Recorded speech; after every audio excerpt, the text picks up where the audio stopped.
Yes, this session is being recorded, and this is Lighting the Candle, a world that works. I'm Bill Correll, and I've got one of my favorite people on the planet sitting right across from me, on the screen, but many miles away, Jan Jeremias, who is kind of my cohort on this podcast, and she helps me from week to week, more or less, just invent whatever conversation seems to be the one we need to have. How are you doing today, Jan? I'm okay, Bill. Thanks. How are you? I'm good. There is something that I wanted to share. I watched a movie with my wife yesterday. It was recommended by a very longtime friend of mine. Notice I didn't say old. Um, she's my age, so she's not old. No. So essentially, it was the movie's called About Time, and I don't know if you ever saw this, but the premise of the movie is this young man who is has graduated from law school, and he goes home with his well-to-do family at their villa, wherever it is, and they're never really quite clear about where it's located, but it's on the beach, beautiful cliffs and what have you. And he falls madly in love with this woman who comes and stays at their place for 2 months. Well, by the time she leaves, he discovers that he loves her, and he wanted to tell her on the last day. So of course she says, "Well, you should have told me before." So broken, he walks out of the room. He goes downstairs and he shares with his dad. He says, "It's just awful. I've never felt this bad in my life." And he said, "Well, son, you're finally at that age where I can tell you our secret." He said, "What's the secret, Dad?" He said, "Well, all the men in our family, this goes back generations. We don't know when it started, but we can all travel back in time." "What?" "Dad, you're being foolish, okay? No, you can't do that. I can't do that." He said, "Well, all you got to do is go in a dark room, clutch your hands together, and wish yourself to the place and time that you'd like to go back to." So he said, "All right, well, I'm going to go give it a shot. And then I'm going to come down here. When it doesn't work, you're going to be in such trouble." So, so he goes upstairs into a closet, and he wishes himself back to the beginning of the summer when the beautiful woman first came. And I'll be darned if it doesn't go right back to that very first thing. And so he takes her at her word. Try earlier. He walks into her room. She's been there about 3 weeks, and he says, "I think I'm in love with you, and I'd really like to spend a lot of time with you." And she said, "Well, it's a little early, don't you think? Why don't you try me again at the end of the summer?" So this whole movie is about strategies to correct a situation that didn't work, in the present. Okay. And it's really kind of cute, and the acting is great, and it's got some really famous and you know folks that are acting in the movie that have long resumes. It was well done, well scripted, and the neat part of it was, those of you who haven't seen the movie, I'm going to reveal kind of the moral of the story, because that'll give us a jumping off point here. But it won't ruin the movie for you if you watch it anyway. The moral of the story is that there's no time like the present. After going through all these gyrations over and over and over in his life, to save people's lives, to do this, to do that, all the rest of it, his dad gives him some parting words that one of the things that you can do is you can go through each day and then relive it again immediately, so that you can go through the day the second time completely enjoying what you missed the first time while you were busy worrying about the future or the past. Kind of a cool thing to think about, right? Especially how we all sort of behave most of the time anyway. They say 80 to 90% of our thoughts are always, they're about the past or the future, and relatively few are about just kind of enjoying where we are right now, noticing what's going on. So I thought that it was apropos, because sometimes our strategies are to distance ourselves from what's going on in the presence because it can be painful. It can be hard to understand while it's going on. And smart man once said, except for Merlin, you have to live life going forward, but you can only understand it, in reverse. You have to have lived it in order to get the exposure and the potential understanding of what just happened. And then it's gonna almost always be a story that you made up about what happened, and very rarely is it going to be what actually happened. So I liked the way that the movie made me feel. It made me feel energetic, hopeful, helpless, all those emotions that were so raw for us over the last 2 or 3 years, as we were watching our loved ones struggle. And both my wife and I, we sat here, we had to get our handkerchiefs out and blow our noses and, all that good stuff. But I wanted to share that with you because it kind of left me with another thought.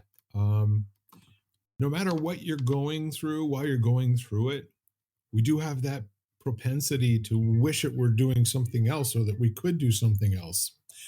And with that said, what if we could recognize that thrownness and choose to say, I am strapped to this bucking bronco. Let's just see what's happening right now. Let's see where this goes. You know, I don't know.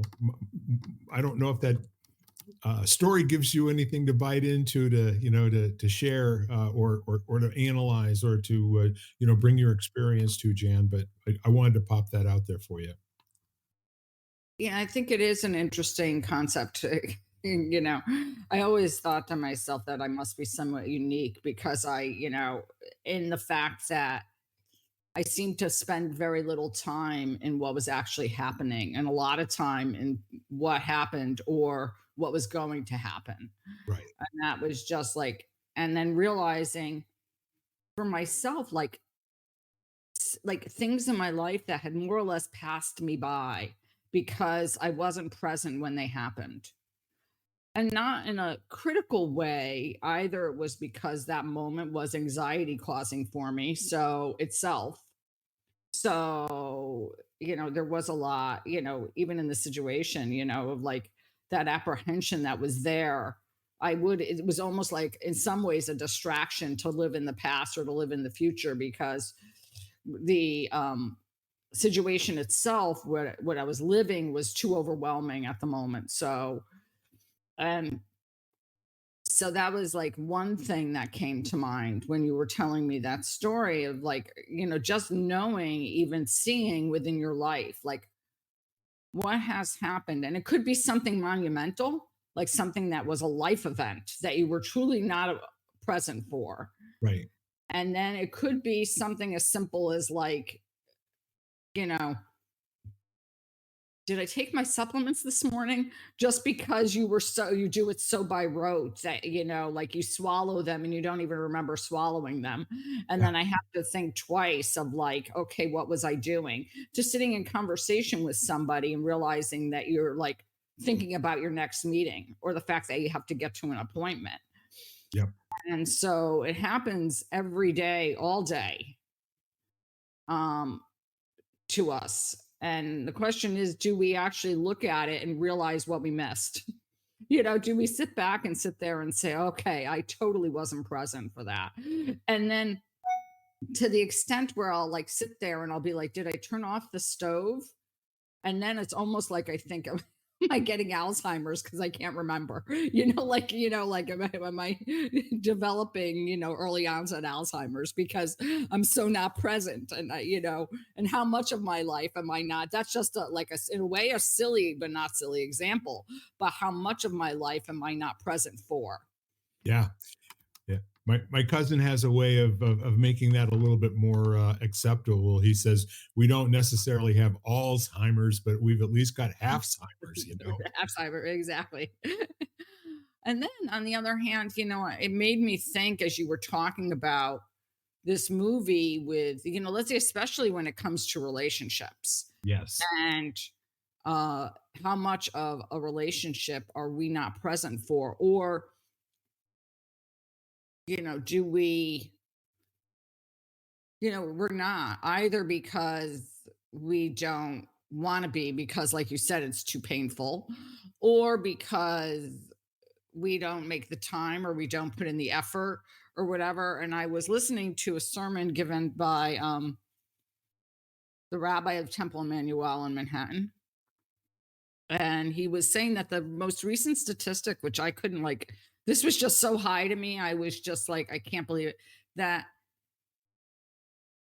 67% of US Americans Yep. are estranged from their families. That's that's a disgusting statistic. I My mean, I was goodness. just like, could not believe it. I was like, wow. And then he gave the number of people, like that would be of how many millions and millions of people.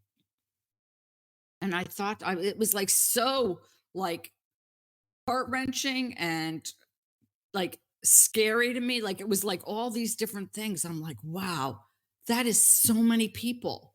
It's like 6.5 billion. Are you kidding me?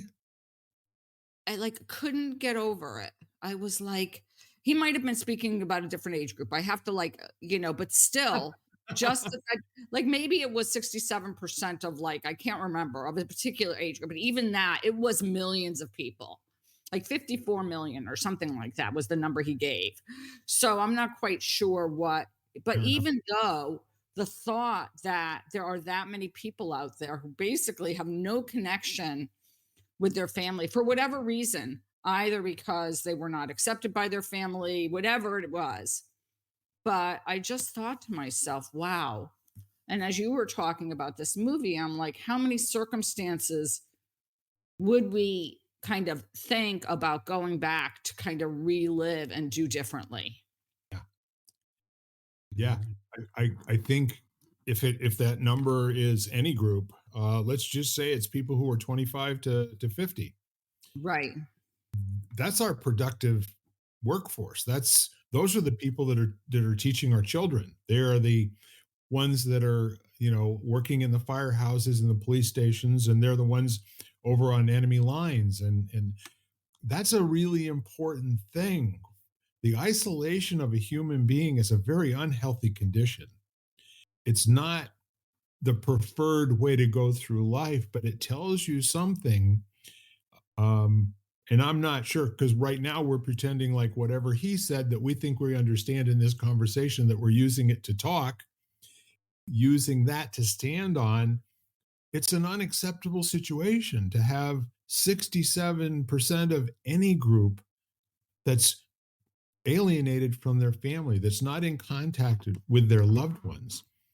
Um, I think that is a response to something, in my own opinion. And what a great conversation to have on Yom Kippur, and an invitation, to use Yom Kippur as an opportunity to take a look in your own family.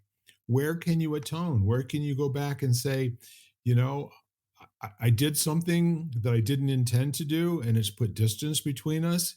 And I really do love you. And would it be okay if we tried it again for a little while? I'll do the best I can if you do the best you can. That whole conversation, just a little something to get a little something started.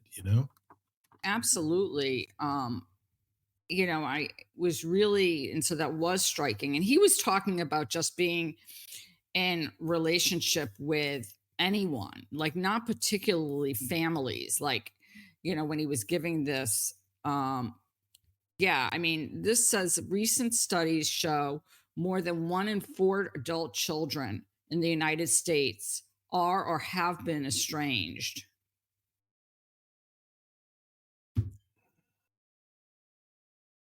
And that's like you said, that's a huge number of people that basically, and that is a result of something. And you could say it's a combination of, circumstances, COVID, technology, um, for whatever reason. I mean, one of the things he says is the number of parents who really basically have children, so so that they're extensions of them and not willing to realize that they're their own people in their own right. and as one of the causes, amongst others. And so as I sat there and I listened to that, and then thought and relationship, I he quoted a lot of interesting people, but just this idea of, we only become who we are. Like, who we are, we really only become who we are by relationship to other people. That's 100% right. You become your tribe. When you don't have a tribe anymore, who are you becoming? You're Right. not. Yeah, I mean, he just talks about the fact that, how do you grow? You grow because you're challenged. You grow because you're not accepted, and all of a sudden you have to grow. Or you grow because you are accepted. Whatever it is, it's your relationship to other people that helps you to grow. He Yes. says, he quotes Martin Buber, who says that, it's something like the I becomes the I when the I is surrounded by the that, like the you. Yep. Like that's, and so,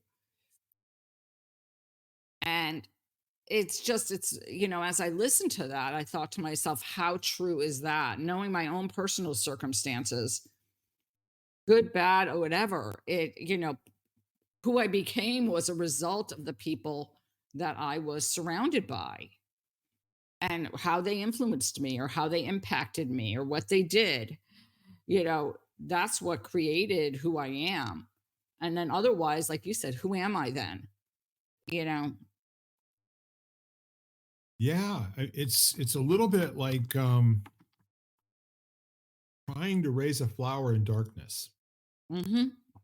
You'll get some growth, but compare it to a flower that's had full light and water and sun and even some nourishment, and there will be no comparison at all. It'll be this stunted little, you know, actually a pretty broke down looking example of whatever it could be. And we don't have, other than being good empathetic listeners, we don't really have outward signs for the most part, because people can generate a smile when they're not feeling it, in our culture today. They can behave in a way that allows them to pass for so many different things that they're actually not, and they're Mhm. really not feeling at that point. And the interpretation is left up to the person who's seeing whatever they're seeing visually. And half the time, what they're getting from that person is more of a reflection of what's going on inside themselves than it has anything to do with that person at all. And So, in some ways, like what you're speaking about, like technology is amazing. So I was listening to this guy yesterday that was the other day, who was talking about AI, yep, and he was saying that his company actually creates avatars and voices for people to, so if they have to do a video, for example, and they're very introverted and they're very self-conscious, they can then have like basically an altered voice and an altered image do yes, it.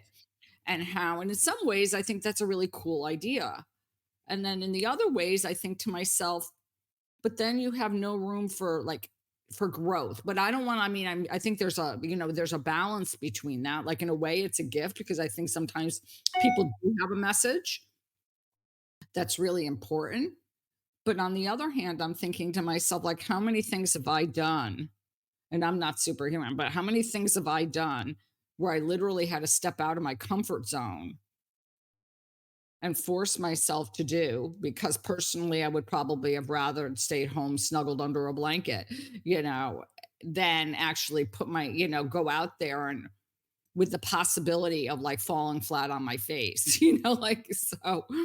well, Yeah, see, that's the growth aspect of it. that's You- right. Human beings must fail to take ground. There's no other way to do it. Mm. If all you ever do is succeed, you grow to the age of about 3 or 4, mentally and physically. There's nothing that's being demanded of you by accident that you ever accomplish anything. And then once you learn nothing from it when you succeed. So having a success after many failures allows you to tune in on what was different.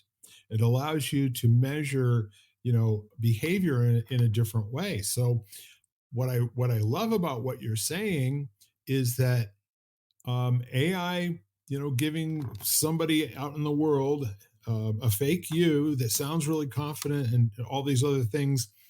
On the one hand, if it helps your business grow and it puts food on the table, it's a tool.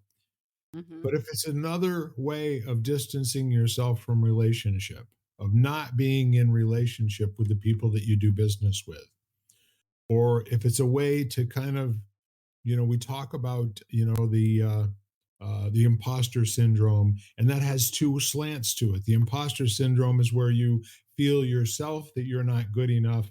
And so, therefore, when people give you praise, that you are not deserving of that praise because you know who you really are and you're an imposter. Then there's the other side where you're trying too hard to look like you're an expert, and somehow they're just not believing your BS. And that's another slant on the imposter syndrome. But you and I both know that if we lived in a world that was full of electronically cleansed uh, art, theater, music, it would sound the same. There'd be no highs and lows. There'd be nothing to appreciate when it works from distinguishing itself from when it really went badly. And that's one of the things that's very cool about live performances, like going to the theater, where you sit through a piece of a performance and it is bombing, but they pull it out at the end and everybody gives a standing ovation because they're all sitting in their seats pulling for that actor, pulling for that character. And then when it does happen and it's a success, it's a shared success with the community. Hmm. Have to have the competition. It's kind of like the participation medal. It's like those other things that are shooting for the middle. Nobody wants to be in the middle. Nobody wants to make minimum wage their entire life. What they want to do, until they're told differently, is they want to be liked and loved more than everybody else in the group, right? Hmm. It's a natural reaction to want to have positive attention from somebody that you admire. Yeah, no, I agree. And I think that um,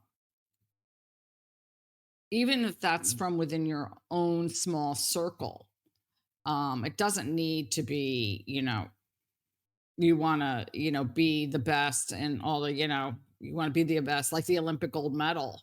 It Right. could be within your own community, you want to shine, or Yes. within your own family, as we talked about families, you want to excel, you want to shine in some way. And yeah, it's a really interesting kind of um scenario. And I think that, I guess the question and for people then is, could you actually put down whatever the wall that you've built up that separates you from your family, from other people, and actually, start to chisel away almost. And I don't like to say put down, because I know at points in my life I would go out into specific situations where it was not perceived hostility. It was going to be hostility, maybe not physical violence, but there was definitely not a welcoming. Let's just Yeah. put it that way. Where I had to do it in very small doses. Like at the time when I was trying it or I was doing it, I wasn't strong enough to be able to go out and spend hours with these people who were not going to be nice to me. And yet I still felt that there was a reason for it. So I went. But I would literally say, okay, I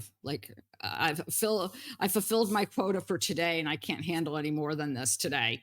And I would leave. And then eventually that time period got to be larger and larger and larger as I built up my fortitude, my strength. I didn't, identify. I realized that so much of this was not about me, was about them, whatever it was. And then I was able to, and in the beginning I would say, I would use the word withstand, because that's what it was like. I was able to tolerate it.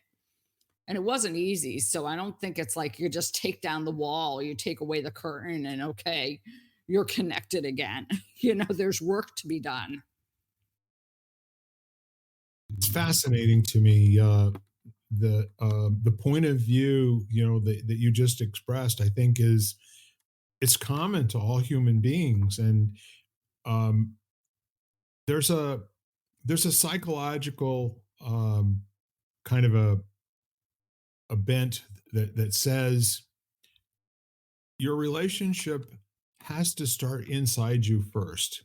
You have to have a relationship with yourself that is healthy and nurturing and encouraging before you can, risk with other people.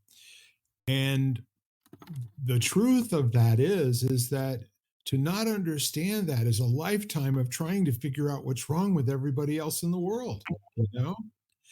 And unfortunately, when you're in a situation where you're failing in relationships over and over and over again, and you feel like your heart is true and you know where you're coming from and what you'd like to see happen, but there's not the skill there to actually cause it to happen.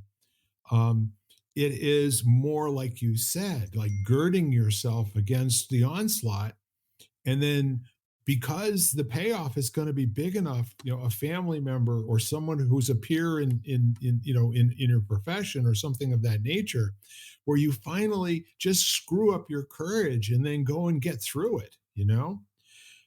However, there's something more than that that might be available if you had a different perspective on how relationships work.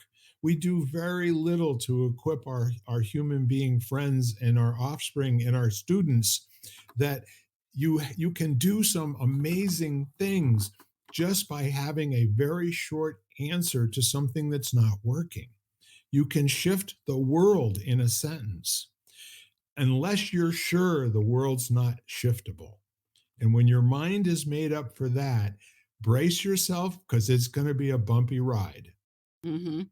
Mhm. I absolutely agree, and I think that you do have to do the self-work, and I actually am gonna be I'm gonna be leading a meeting this afternoon, later, and in it, I talk about that, getting for me, it was literally that forced time of spending time with myself without distractions. Right.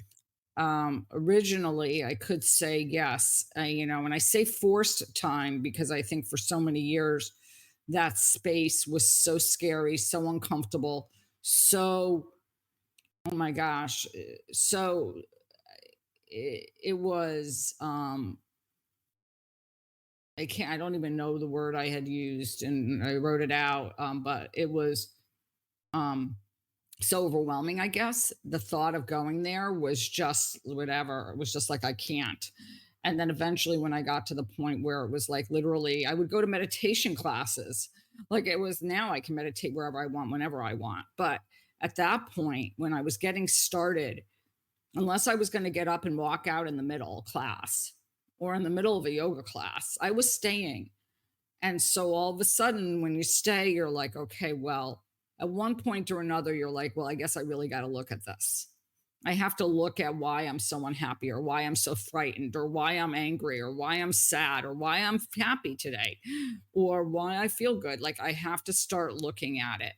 And it was only because I was like I'm pretty disciplined and I was like, okay, I committed to going to this class and I paid for it. So I'm going to go and I'm going to stay, where you realize that, when you do, however, whoever you decide you're going to follow or teach, or who's your mentor or teacher in the beginning, that makes a difference. But, and then eventually being able to sit there and stay with those really challenging parts of yourself, the good, the bad, the ugly, so to speak, that all of a sudden you realize, oh, okay, I can do this, I can stay.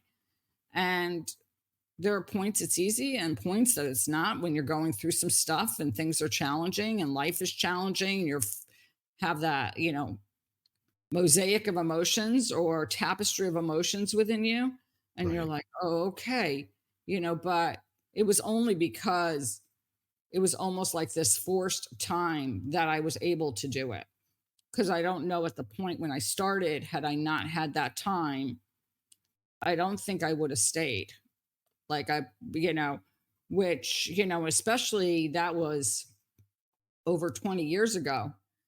And now I look back and I think now I look at it, and maybe it's this is my, but I think in some ways we have so many more distractions now to kind of pull us out if we want them. Like I look at, you have to be pretty disciplined to turn off all the sound, like the notifications on your phone to not get distracted. I mean, you can do it, but I think years ago, what was the distraction? I mean, maybe you had to turn your phone off or, or maybe not, but you weren't getting pinged like every other second, like, either. Not from outside your head. Right, right. Well, that's what I'm saying. He's talking about distraction. Inside our heads, we were not smart enough then to know that they weren't even our thoughts, you know? Right, right, right, right, That right. something was bouncing around the universe and it pinged inside of our head and the skull wouldn't let it out, you know? Right, right. But I think that at that time, yeah, it was like, but I think now in some ways, it's to me, just I maybe because it's where I am now and I realize how easily it is for me Yes. to get distracted. Well, to follow on with what you were saying there, in terms of the struggle that it was, even though there was no distraction, it was one of the hardest times that you lived through, based on what I'm hearing you say. And imagine for a moment if who you are now could have been there and thrown your arm over the shoulder of who you were then and basically said, don't fight it. There's really nothing going on here. And quite frankly, I'm going to teach you how to breathe. That breathing is going to allow you to get to a place where you can calm the thoughts in your head. Then, when Well, you can calm your thoughts in your head, you can start to make decisions about what's most important and next important, et cetera, et cetera. But you can't try to handle it all at one time because that's just not possible.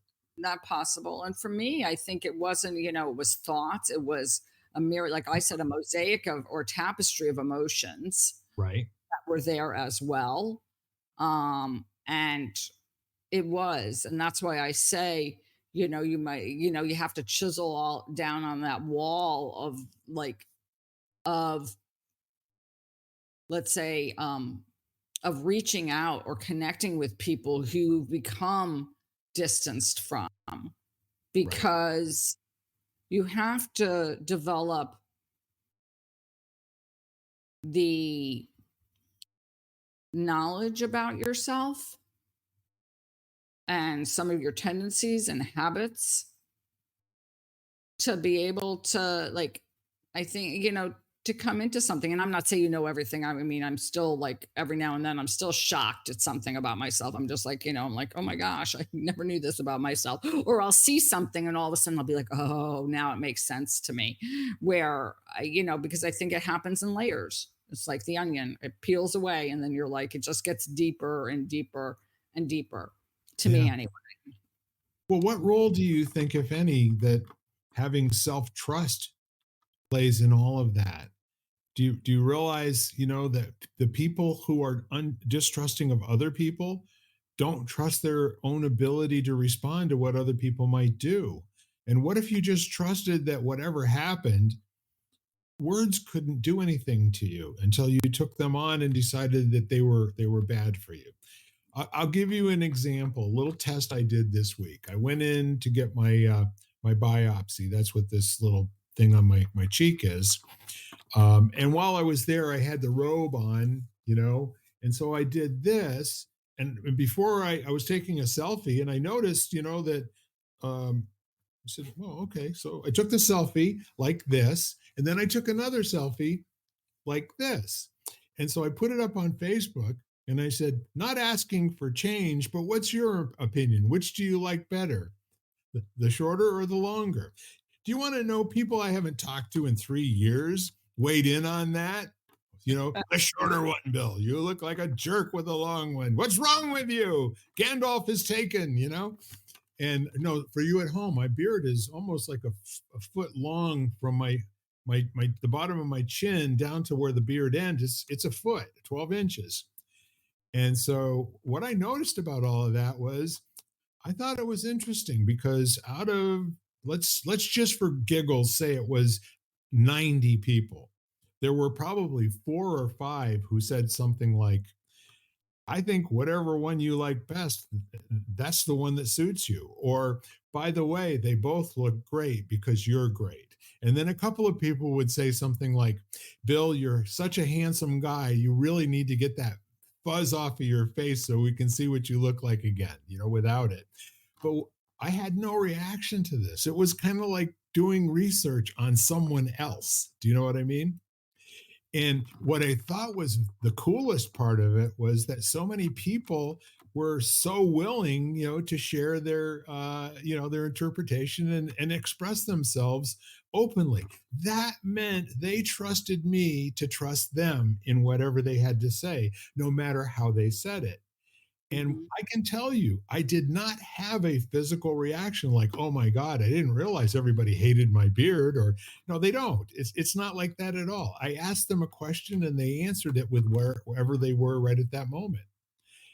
Now, if I were to turn around and ask them, okay, out of the 90 that were there, you 85 who said that you liked the shorter one better, are you willing to put money up so that we can raise money for a charity? And when I reach $10,000, I will cut it back to that link that you all said that you liked so much better. It would probably get crickets. But, It I don't really give a good rap. There's only one person on the planet that I care if she likes or doesn't like what I look like. The moment she says the beard's gotta go, that's when the fundraiser starts. that's when the fundraiser starts. But I don't know. I'm just thinking about myself because I don't know if there are that many things in my life that I would do that I feel that way about Right, personally. right. But I do think, I mean, well, I guess I've had things, and you asked like how much of it is about trust. And I think it is. I think it's cultivating enough trust in yourself that, for whatever you go in, and that trust could be that where I would like literally give myself a time limit and say, you only have to stay an hour, and um and then leave. Um and eventually knowing about myself how much emotionally I could tolerate and how much I couldn't, Yeah, and what it would do to me afterwards. So I'm not even talking about in the immediate time, like how what it would do to me for the next month afterwards, which is what would happen, and how, when I really thought to myself, okay, that's about as much as I can handle. And then at getting to be longer and longer, or I would go in for the same amount of time, and as opposed to like putting me in a funk for a month, all of a sudden it was putting me in a funk for 3 weeks or 2 weeks or a day. And then all of a sudden, okay, well, now that I'm there, I can now increase the amount of time because I can tolerate more, so I can be there more. And, and certain things happening along the way, but definitely building up enough trust in myself to know what was best for me, yes. and that doesn't need to be about a relationship or a conversation. It could be about anything, cultivating that trust of, you know, knowing, you know, knowing what makes you feel good and feel well. I always use the example as like I was a vegetarian before I was a vegan for many years. And I remember, I'd have a number of people who would say to me, "Oh, you really should like start eating meat again. You should eat at least some sort of animal protein or whatever." And then finally going to a number of doctors who like literally, and I didn't want to, like that was my personal decision. It wasn't going to waver. I wasn't going to wave on that. At one point I ate fish. I ate fish for a while, but I don't particularly like fish. So it wasn't really giving up a whole lot for me. If once I stopped again, I was like, I really don't love it. So I don't really miss it.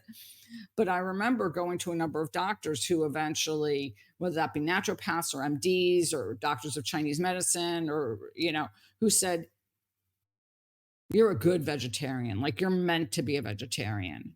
And I thought it was nice to get that kind of, that confirmation, but it wasn't like I needed it from them. It was just kind of nice. I was like, oh, well, that's kind of cool. I'm glad after all these years that I'm hearing somebody say that to me. Yeah, But it was nice to have 5 people out of 90 who basically affirmed that I'm not a bad guy, you know? right, exactly, exactly, See exactly. but But see, I and didn't when I but I 10 didn't need years ago, I would have taken it like that. Like, you don't like me because, you want like one beard better than the one that I have, a made up one. well, it was like me. I didn't need it because I was gonna be a vegan anyway, Ex whether they approved, quote unquote, "approved" or not. See, I was that's important what you're saying right now, right? Once you have made your mind up about certain things, you're unmessable. mhm, They can only mess with you where you're not trusting yourself in that area yet. mhm. But the fact, we don't have anybody to show us, the way through the woods to, by the way, the faster you get a broad-based kind of a universal trust of yourself in all directions that no matter what comes in, if you don't understand it, you'll get through it somehow and you'll figure it out later. We don't have anybody to tell us simple stuff like that. Mhm. Well, I was thinking, it reminded me I was talking to a friend of mine whose daughter, I guess she must be like 12 or 13. Right. So, I guess she's going through some stuff at school where, she's 12 or 13 and girls are really clicky and I think there's a little element of that, like quite a bit of element of that. Plus, I think maybe a little bit of bullying. So, she said she sat with her the other night for hours as she was crying, trying to say to her, like, you just be you. Like, it doesn't matter what they think. But I think that there are certain years where what people say is so important. Like, and and that's one age. I think and so she had this really lengthy conversation with her, about like not really trying, but trying to give her enough space to voice her emotions and how she was feeling. So, not trying to fix it, kind of thing, like not helicoptering or, but also trying to give her enough tidbits of like, to sit there and say, it's okay. You don't need to worry. If you have other friends, that's the most important. Like, just concentrate on those friends and the Yeah. fact that, kind of thing and that kind of thing. But it was really interesting as she was sharing it because it reminded me of what we're talking about. I think there are certain ages, or maybe it's any age, to be honest, In because certain subjects, we never become invulnerable, right? right. I mean, I think that, we always have the potential to feel left out. If there's, I went to a networking group where it was very clicky. Right. And, yes, I mean, I think some of these people had been with each other for a very long time. But I think that comes also like after a while, I stopped going because I thought to myself, I don't really think this is the people I want to surround myself with. So and I went for a long time. It wasn't like I gave up very quickly. I mean, I went for a year. I Yes. was like, I'm going to give this time. Yeah. But I think sometimes we're in different situations, doesn't matter our age, of like, we have to put in the time and then we have to make we have to, like you said, we have to trust ourselves. And if it's not a good fit, it's just not a good fit. Well, let's go back for a minute and talk about going back in time to redo something again. It wasn't lost on me that that's how we really live anyway. That when something doesn't work, we either avoid it or we try to do the same thing again, bank, same result. And we do that over and over and over again because we've not gotten to the point where we realize you can't formula your way through life. There isn't one golden way to always be. And so, like, even dealing with a teen who's feeling really, really puny and down on herself or whatever, um, I've always found that dealing with human beings at a on their meeting them where they are level never has a prescription with it. You know, it's always, always, always more questions about what's really there. What are you really seeing? What does that mean to you? What would it be like if it weren't there? And how do you feel when that happens? And all, the more people can talk about it and presence it in this moment, they get to a point, you know, because each time they say something, well, it's not quite that, okay? But when they get to the point, you know, um, where Lucy is prescribing to Charlie Brown what kind of dysphoria he has, you know, and where she's talking about everything, and she finally says fear of everything, right? Uh, what is that, agoraphobia or something like that? He goes, "That's it." So that aha moment when they finally see something for themselves the first time isn't something they can read somewhere else. That'll be an approximation. That'll be something that might get them into the right room. And the encouragement to stay with the study, you know, to keep taking a look at it and not to find out why, but to find out what your story is about why, you know, because Right. there is no why. You just have a great damn story. That's all. Well, and I think, like I always say that, you know, it's gonna keep on happening over and over and over again. Yes, ma'am. I I'm a testament to certain aspects of my life and I'm like, okay, again, like again. And whatever it is, I haven't, either I've figured it out, but I don't want to see it. Right. Or I haven't figured it out, you know. But I have news for you. Most of the time it's I've figured it out. I just don't want that to be the reason. I love it. You know, there's an old saying that says whatever you allow to dominate you is going to own you for the rest of your life. The best thing you can do is walk into the room before anybody says anything and punch whoever it is right out. You know, I mean, that's the advice that they give you if you go to jail, right? You're like a pipsqueak that's, you know, 5'1" and weigh 115 pounds. Find the biggest guy in the yard and then go attach yourself to him until they have to have five guys pull you off. They won't mess with you.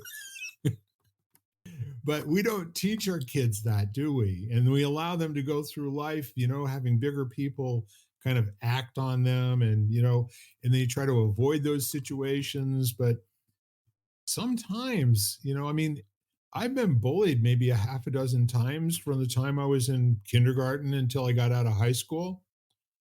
You know, every last one of those, the first three ones, we moved to another place and I didn't have to deal with them anymore because my mother was moving every sort of year, year and a half. The fourth one, I was in second grade. I just jumped on this kid and I beat the living you know what out of him. So he went and got his older brother who was in the fourth grade. I jumped on him and beat the living you know what out of him too. They became my best friends.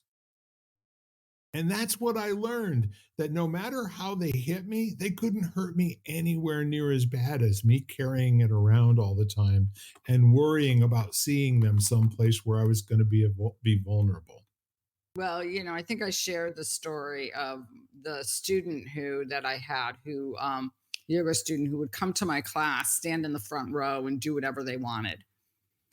And I remember sitting there and in the beginning I was a brand new teacher. To say that it annoyed me was just like he's belittling my authority, and I trained for this, like what's he doing? He's distracting, which is really why. I mean, he was really distracting to everybody else who was in class. And I Right. was like, if you want to do your own thing, just go stand in the back of the room. Like, you just don't have to stand in the front row. Like, come if you want to come, just don't be there because everybody watches the row in front of them. So if somebody's doing the wrong thing or what they want, then all of a sudden they're not listening to your directions. And so for me, it was like this whole idea of not being heard, which it triggered so strongly for me. And I remember sitting there asking my teacher, and she said, well, maybe say to him. That's when she said, well, just maybe kindly just say to him, like, you can come and do your own thing, but kindly stand in the back row and do it. And And then so it'll be our little joke between each other. You can do whatever you want to, and you try to break me up at the front of the room, and whoever stays without smiling the longest wins. so then what happened was every time he walked in, he would announce the fact that he had to go to the back. He would say, "Oh, I have to go to the back row." And he would make a big deal about it. And I literally used to pray. Like I used to be on my way and I would pray that he wasn't going to come. I'd be like, please don't come. Please don't come. And so finally one day I decided what I was going to do is I was just going to ignore him. Totally ignored him. Like, I mean, I said hello to him, but then I did like, and that's what I did for like weeks and weeks. I just totally did not like, he did not faze me. I was not going to let him bother me. And all of a sudden he started doing what I said. And It's then brilliant. and then all of a sudden it was like he went to India and he brought me back a gift. It was like this. And I thought to myself, like, here was a circumstance where he was looking to get a rise out of me. Like he was looking to see if he could make me laugh, like, or if I could, like, if I, and once I stopped, he was like, saw no purpose in it at all. Yeah. And I was like, okay. But it was a huge lesson for me Yeah. of like, but I just remember being in the car on my way to class and I would literally say, please don't come. Please don't come, kind of thing. It's fundamental Piaget stuff, or early childhood psychology, where you've got reward and punishment, you've got positive reinforcement and negative reinforcement, which unfortunately, negative reinforcement is as good at keeping a behavior alive as any of the other three. But then there's extinction, where you just don't acknowledge that it's going on and it goes away quietly on its own because So, it's not being heard, it's not being fed, and that's brilliant. so yeah. And it was something, and I don't even know what made me think to do that. But I think I got so tired. I was like tired of reacting. I was like, okay, well, I'm just not going to react because I'm so tired of reacting and going through this. And I've tried a number of other things and none of them have worked. But so far, I have not tried like just letting it be. Yeah, speaking words of wisdom. Woman. So yeah, but yeah, really interesting conversation today because I think it is interesting. And if you think about it, when there is a circumstance that we want to go back to, basically, and we say, okay, we have the opportunity, basically, we do that every day, all day, because we do that in our mind anyway. We go back and we relive or we replay certain scenarios and how they unfolded and what happened, Yeah, even in our own mind, we do it. people are such either or beasts, it's this or it's that. So, like, either I'm acting on the world or the world is acting on me. And 9 out of 10 times where you have an unsuccessful communication or you have a situation that didn't work at all, your best bet is to get right back in there as quickly as possible and get into a conversation and kind of inquiry like, all right, so what was going on for you while this was happening? Because I know you to be a professional, and there's no way in God's green earth that, this is something that you showed up here today armed for bear looking for me. But I was happy to engage you, and I apologize for that because that's against my better judgment, and I like you a lot, and I really would like to know if there's something going on here that we need to resolve, or if I just need to listen to you for a minute or two, Mhm. Yeah, or no, absolutely. yeah. So if you think about it in terms of how we keep trying the same strategy in a similar situation over and over again, we're much more inclined to do that and accept the failure like I knew that was going to happen anyway, rather than a whole new like you're going to be successful or you're going to fail, or you get into a conversation where other possibilities might arise. It wouldn't be a success or a failure to get further into, like, instead of a month of being taken offline, now it's only 3 weeks. That's an upgrade, Right, why right. wait years for that to happen when it's possible for you to potentially, maybe, if you're trusting and counting on yourself more than you are the other person. And if you're not giving them more power than they deserve because they don't have it to begin with, only you do. Only you can I think surrender, you know. but I think that people have to be, like we said, at a certain level to be able to do that. And I'm not saying that, and I think for me, like I had to look at myself with a little bit of compassion, a lot of compassion, to realize that I wasn't there, Right. that I was not capable. At that point in my life, I was not capable of doing that. And honoring that. And could I go back and say, yes, I wish I'd gone through it quicker, or I wish I had, or whatever. But hindsight's 2020. And I But you're on your own. You're in the wilderness. What I'm saying is we spend more time teaching people how to play chess, checkers, oh, tennis, absolutely. knitting. We spend more time teaching them how to sing than we do how to be self-reflective and how to really examine situations that are not working so that they're not conversational and stay with them for the rest of their lives. No, Imagine if we talk to 5-year-olds that way. yes, absolutely. What would that conversation sound like, Jan? Hey, No. buddy, you can do anything, and you're probably going to run the whole damn world one of these days. So, why on earth would you allow yourself to be so upset over a piece of chocolate? Right. Well, I'll tell you, because this coming week I'm going to be with my niece's 5 kids, so all less than the age of 12. So come back to me next Monday and I'll let you know. Questions, a lot of questions like, okay, so what do you want right now, you rascal? Right. Exactly. Exactly. 5 I mean, boys.